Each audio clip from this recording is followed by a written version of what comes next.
Southampton, NYAP, the world's best golfers are crossing their fingers and hoping for luck as they head to Shinnecock Hills for the US Open this week.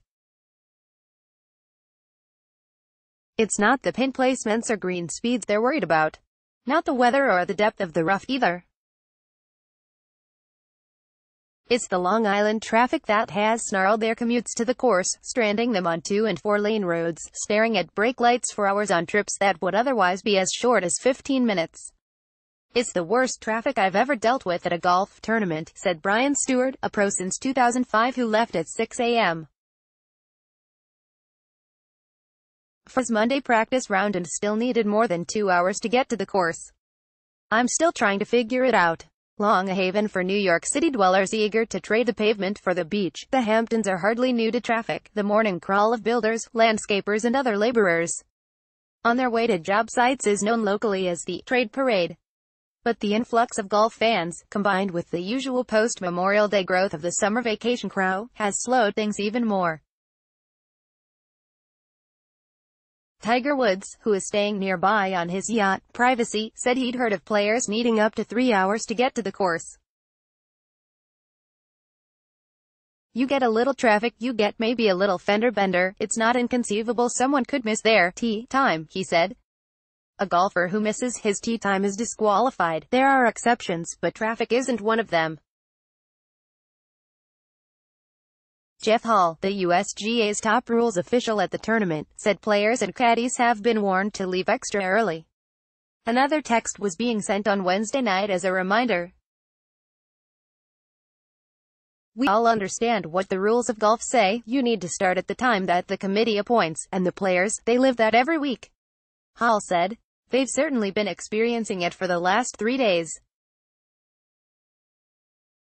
I'm pretty confident they will adjust their schedule accordingly to take the proper precautions. Police are making adjustments, too. The USGA said in Traffic Alert on Wednesday to expect delays of up to 2 hours in the morning within a 10-mile vicinity of the course. Southampton Police Chief Stephen Skreenecki urged workers, homeowners and golf fans to avoid rush hours, from 5:30 to 8:30 a.m. and 4:30 to 7 p.m.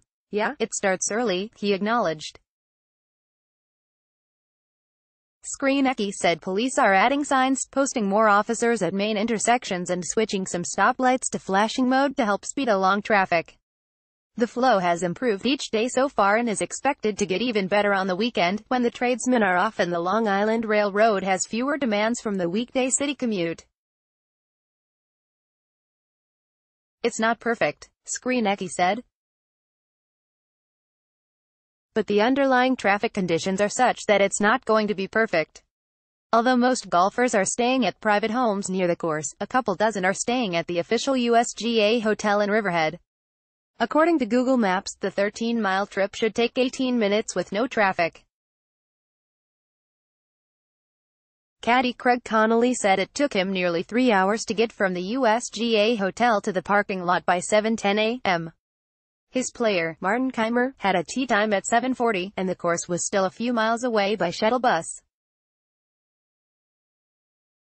My head is getting ready to explode, Connolly said. Russell Knox never made it to a dinner with sponsors on Tuesday night. After being in the car for an hour and a half, we just turned around, he said. His caddy, Ramon Bisconza, left at 6 a.m. for a 7:40 practice round, thinking it should take about a half hour. He was still stuck in traffic at 8 a.m. Bisconza had been offered a room in a house near the course but decided to stay in Riverhead.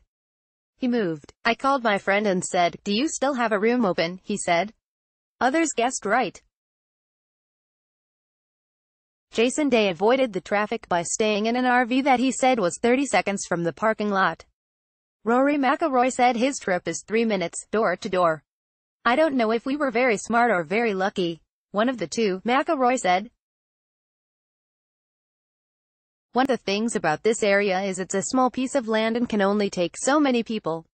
None of this was a problem when Shinnecock hosted its first U.S.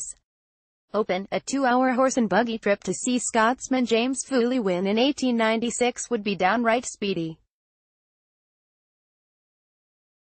Traffic was a problem for the most recent Open at Shinnecock in 2004, but nothing like this. But the USGA's Davis rejected suggestions that the tournament had outgrown Shinnecock Hills or other locations like it. The U.S.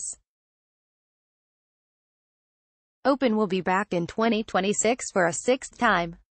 Listen, just because of what's happened the last couple days, the last thing we're going to do is give up on one of our truly treasured sites, he said.